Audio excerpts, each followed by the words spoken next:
የኢትዮጵያ መንግስት ከዩሮቦንድ አበዳሪዎች ጋር አሁንም ስምምነት ላይ መድረስ እንዳልቻለ በተለያየ መንገድ እየተነገረ ነው።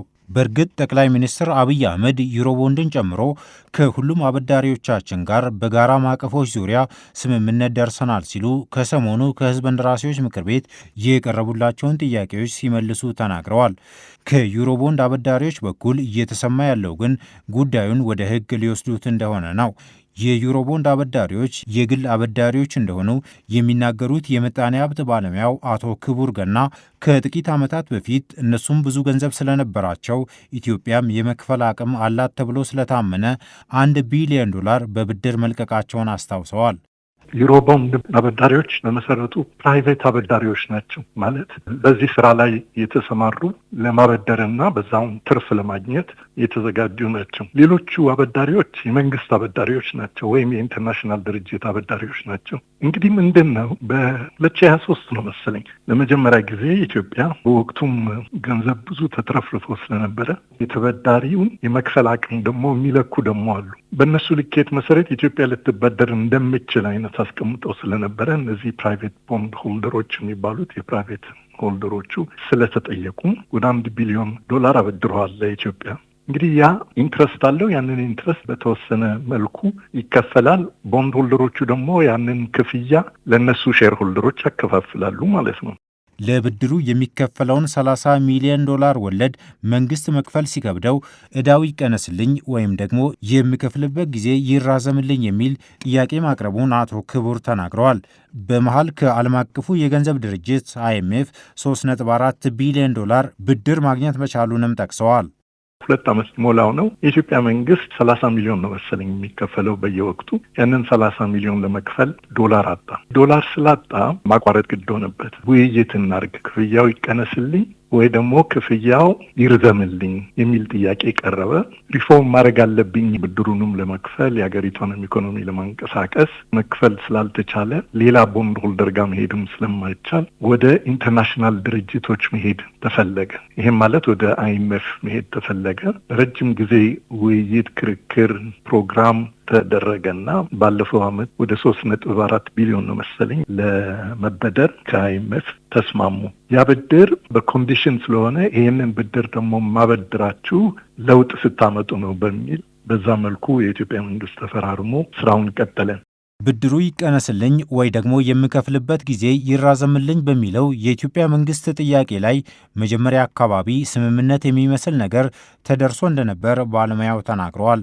ነገር ግን መንግስታት ከዩሮቦንድ አበዳሪዎች ጋር የተደረሰው ስምምነት ለእኛም ሊሰራ ይገባል በማለታቸውና ይሄ ደግሞ በኢትዮጵያ መንግስት በኩል ተቀባይነት ባለማግኘቱ ነገሩ ወደ ኋላ ተመልሷል ብለዋል።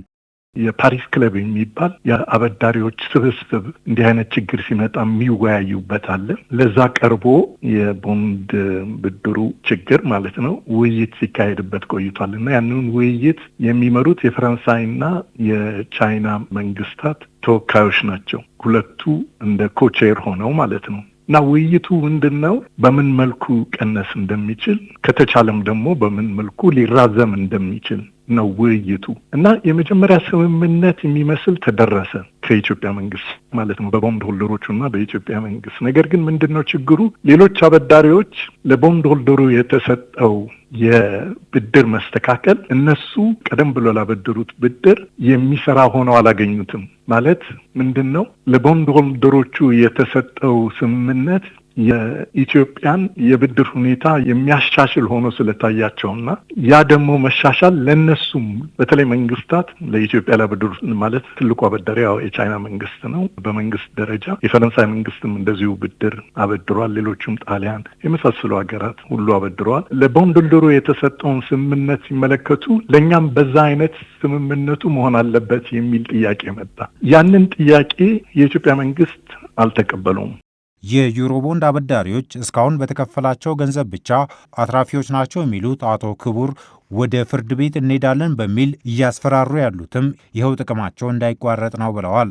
የተወሰነ ክፍያ ተከፍሏቸዋል። እንዳውም እስካሁን ድረስ ሂሳቡ ቢሰላ ተቀንሶም ቢሆን ያገኙት ገንዘብ ቢታይ ብዙ አትርፈዋል ማለት ይቻላል። የከሰሩ ቦንድ ሆልደሮች አይደሉም። ደግሞ ቦንድ ሆልደር ብዙ ጊዜ አይከስርም፣ ጉልበተኞች ስለሆኑ ማለት ነው። እና ለዚህ ነው ወደ ፍርድ ቤት ለመሄድም ማስፈራሪያ አይነት ነገር ነው። በነገራችን ላይ ክሱ ይቀጥላል አይቀጥልም እንግዲህ የሚታይ ነው የሚሆነው።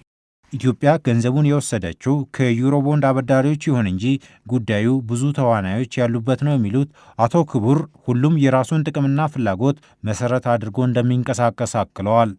4 ተዋናዮች አሉ እዚህ ጉዳይ ላይ። በአንድ በኩል የቦንድ ሆልደሮች አሉ። ሁለተኛው ተዋናያን የመንግስት አበዳሪዎች በፈረንሳይና በቻይና የሚመራ አካላት አሉ።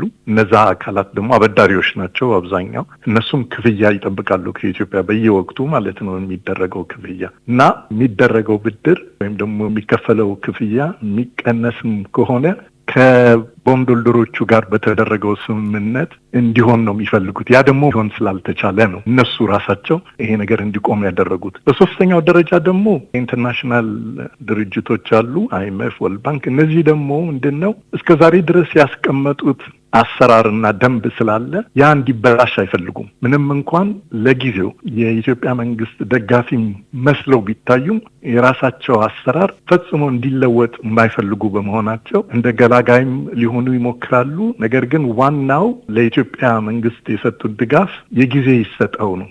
ዓለም አቀፉ የገንዘብ ድርጅትና የዓለም ባንክ ምንም እንኳን የቆየ ስርዓታቸው እንዲናጋ ባይፈልጉም አሁን ላይ ከኢትዮጵያ ጎን ቆመው አበዳሪዎቹን ለማሳመን እየሞከሩ መሆናቸው በበጎ የሚታይ እንደሆነም አቶ ክቡር ተናግረዋል።